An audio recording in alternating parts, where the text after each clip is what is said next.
Imagine putting on a beautifully tailored jacket. The fabric is heavy, the stitching is flawless, and it feels incredibly secure. But there is one catch. The fabric has absolutely zero stretch. If you grow, the jacket doesn't. For roughly a century, the global economy wore exactly this kind of jacket. It was called the gold standard. Under this system, every piece of paper money circulating in the world represented a literal physical chunk of gold locked away in a vault. You can see this promise right on the currency of the time. If you held a $20 bill, the text clearly stated it was payable in gold coin on demand. You could theoretically walk into a bank, hand over your paper, and walk out with physical metal. People loved this setup. Seeing massive stacks of physical gold in a vault provided a sense of security. Politicians couldn't magically invent more gold out of thin air, which made the paper money feel reliable. Anchoring the money supply to physical reality gave the public a level of certainty they could actually see and touch. The mechanics of the system were strictly defined by math.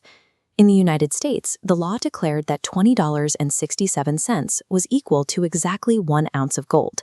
This created a strict limit on governments. If a country wanted to build new roads, fund a war, or simply create more money for a growing population, they couldn't just print more bills. They had to add an equivalent amount of physical gold to their national vault first. The real-world reality of this rule was physically grueling. To grow the economy and expand the money supply, humans literally had to dig more metal out of the earth.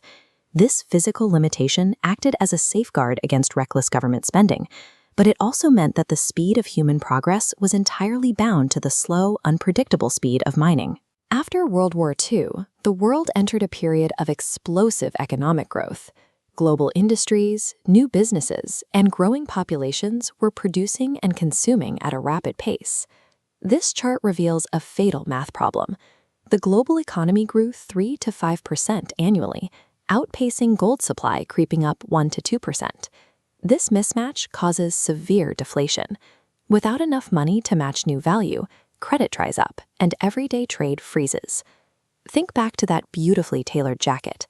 The growing post-war economy was still wearing that zero-stretch fabric. The tight jacket suffocated the wear, and the golden seams began to violently tear. The very feature that made gold feel safe, its strict physical scarcity, was actively choking the world's ability to create and trade new wealth. By the 1960s, the financial pressure became unbearable for the United States. The government was trying to pay for massive domestic social programs alongside the soaring costs of the Vietnam War.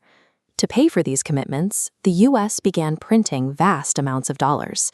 They printed so many that the paper currency in circulation far exceeded the actual amount of gold sitting in their vaults. Foreign nations did the math. They realized the U.S. couldn't actually back up all those dollars, so they began aggressively cashing in their paper money for physical gold. This drained America's reserves by nearly 10,000 tons in a single decade. By 1971, the system was mathematically broken. It was physically impossible for the United States to honor the foundational promise of the gold standard. On August 15, 1971, the president faced an impossible choice. He could either severely restrict international trade to hoard what little gold was left, or he could break a 100-year-old promise. President Richard Nixon chose to sever the link completely. He announced that the United States would permanently end the convertibility of dollars to gold. The immediate reaction was global panic. Stock markets plummeted, and the price of gold spikes as the fixed, predictable value of money evaporated overnight. The rigid seams of the gold standard had finally snapped. For the first time in a century, the global economy was running on money with no physical backing. But despite the initial panic, the global economy didn't collapse. It adapted and functioned better. We entered the era of fiat money. Instead of a rigid jacket, modern currency is more like clothing made of flexible, breathable fabric. It holds its value through trust, the rule of law, and the actual output of the economy, rather than a shiny metal. This flexibility gives central banks a critical tool. They can now grow the money supply at the exact same pace as the economy. When new value is created, new money can match it, ensuring businesses have the credit they need to thrive. This flexibility also allows for crisis management. During the Great Depression, the rigid rules of the gold standard prevented governments from injecting cash to stop banks from failing. The system simply locked up. Contrast that failure with the 2008 financial crisis. With fiat money, government used their new flexibility to inject trillions of dollars into the banking system, rescuing it and preventing a total collapse. This flexible money supply provides the safety valve needed to manage a complex, modern economy. It is totally normal to feel nostalgia for the gold standard. People still crave the psychological comfort of a system with strict, physical rules that governments cannot easily break.